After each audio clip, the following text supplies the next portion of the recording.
Bonjour les amis, écoutons Le Petit Prince de Saint-Exupéry, chapitre 5. Chaque jour, j'apprenais quelque chose sur la planète, sur le départ, sur le voyage. Ça venait tout doucement, au hasard des réflexions. C'est ainsi que, le 3e jour, je connus le drame des baobabs.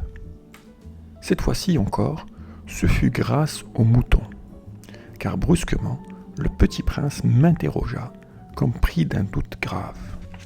« C'est bien vrai, n'est-ce pas, que les moutons mangent des arbustes ? » ?»« Oui, c'est vrai. »« Ah, je suis content. » Je ne compris pas pourquoi il était si important que les moutons mangeassent les arbustes.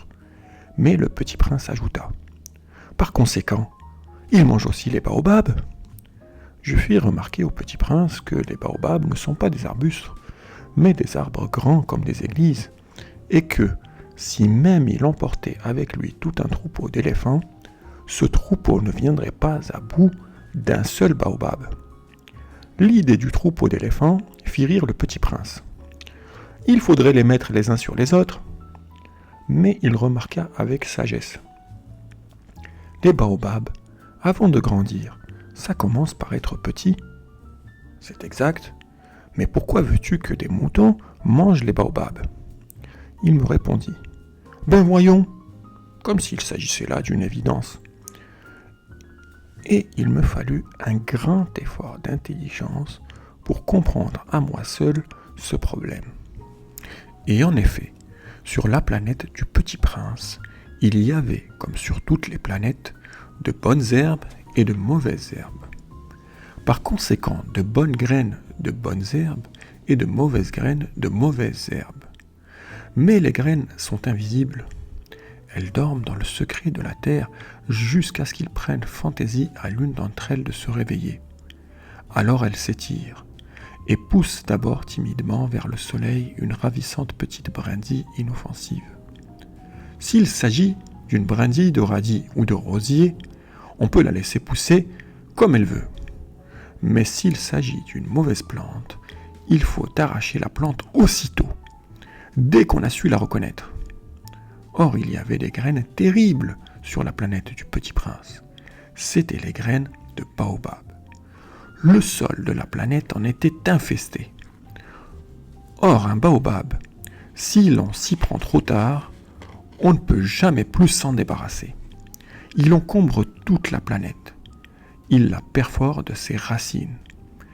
Et si la planète est trop petite, et si les baobabs sont trop nombreux, ils la font éclater. C'est une question de discipline, me disait plus tard le petit prince. Quand on a terminé sa toilette du matin, il faut faire soigneusement la toilette de la planète. Il faut s'astreindre régulièrement à arracher les baobabs dès qu'on les distingue d'avec les rosiers auxquels ils ressemblent beaucoup quand ils sont très jeunes. C'est un travail très ennuyeux, mais très facile. Et un jour, il me conseilla de m'appliquer à réussir un beau dessin, pour bien faire entrer ça dans la tête des enfants de chez moi. S'ils voyagent un jour, me disait-il, ça pourra leur servir. Il est quelquefois sans inconvénient de remettre à plus tard son travail, mais s'il s'agit des baobabs, c'est toujours une catastrophe. J'ai connu une planète habitée par un paresseux. Il avait négligé 3 arbustes. Et, sur les indications du petit prince, j'ai dessiné cette planète-là.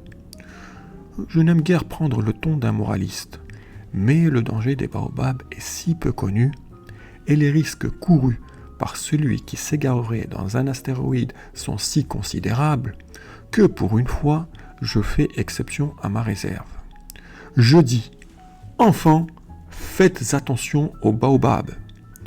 C'est pour avertir mes amis d'un danger qu'ils frôlaient depuis longtemps, comme moi-même, sans le connaître, que j'ai tant travaillé ce dessin-là. La leçon que je donnais en valait la peine. Vous vous demanderez peut-être, pourquoi n'y a-t-il pas, dans ce livre, d'autres dessins aussi grandioses que le dessin des baobabs ? La réponse est bien simple. J'ai essayé, mais je n'ai pas pu réussir. Quand j'ai dessiné les baobabs, j'ai été animé par le sentiment de l'urgence.